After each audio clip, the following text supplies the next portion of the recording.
എനിക്കും ഇവിടെ സിനിമ തിയേറ്ററിൽ പോയി സിനിമ കാണണമെന്ന് ആഗ്രഹമുണ്ട്. ഒറ്റക്കല്ല, എൻ്റെ പെണ്ണിൻ്റെ കൂടെ തന്നെ പോകണമെന്ന് എനിക്ക് ആഗ്രഹമുണ്ട്. എന്നെക്കൊണ്ട് പറ്റുന്നില്ല. ഞാൻ പറഞ്ഞല്ലോ എൻ്റെ കുഴപ്പമാണ്. ഞാനതിൽ സോറി പറയേണ്ട ആവശ്യമില്ല, പക്ഷേ അതെൻ്റെ കുഴപ്പമാണ്, അത്രേ ഉള്ളൂ. എന്നെക്കൊണ്ട് ഹാൻഡിൽ ചെയ്യാൻ പറ്റുന്നില്ല. അതാണ്. അതേ സമൂഹത്തിലേക്ക് വീണ്ടും വിനായകൻ്റെ സിനിമ വരുമ്പോൾ അവർ ഇരു കഴിഞ്ഞിട്ട് സ്വീകരിക്കുന്നുണ്ട്. അപ്പോൾ ആ സമൂഹത്തെ കുറച്ചും കൂടി ഉൾക്കൊള്ളണ്ടേ? പിന്നെ ഉൾക്കൊണ്ട് കഴിഞ്ഞു. എനിക്ക് ആ സമൂഹത്തിനുള്ള എൻ്റെ ബഹുമാനമാണ് ഞാൻ വീട്ടിൻ്റെ അകത്തിരിക്കുന്നത്. ഇവിടെ ആ സമൂഹത്തിനോട് എനിക്ക് ഭയങ്കര ബഹുമാനമാണ്. ഈ പൊതുസമൂഹത്തിനോട് ഭയങ്കര ബഹുമാനമാണ്. അതുകൊണ്ടാണ് ഞാൻ വീട്ടിലിരിക്കേണ്ടത് വന്നത്.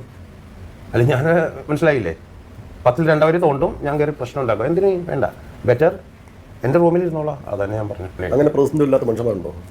നിങ്ങളുടെ ചുറ്റുമുള്ള മനുഷ്യന്മാർക്കെല്ലാം ഇതുപോലെ പല പ്രതിസന്ധികളും പല പ്രശ്നങ്ങളും ഒക്കെ കടന്നു പോകുന്ന ആളുകളല്ലേ? നിങ്ങൾക്ക് എല്ലാം ഉണ്ട്, എന്നിട്ട് നിങ്ങൾക്ക് പുറത്തിറങ്ങാൻ പറ്റില്ലെങ്കിൽ പിന്നെ എന്ത് ജീവിതമാണ് നിങ്ങളുടെ? പറ. എല്ലാം നിങ്ങൾക്കുണ്ട്, എന്നിട്ട് നിങ്ങൾക്ക് പുറത്തിറങ്ങാൻ പറ്റിയില്ലെങ്കിലോ? അതെന്ത് ജീവിതമാണ്? ബെറ്റർ ജയിലല്ലേ അതിന് നല്ലത്? നിങ്ങളെ കൊന്നിട്ട്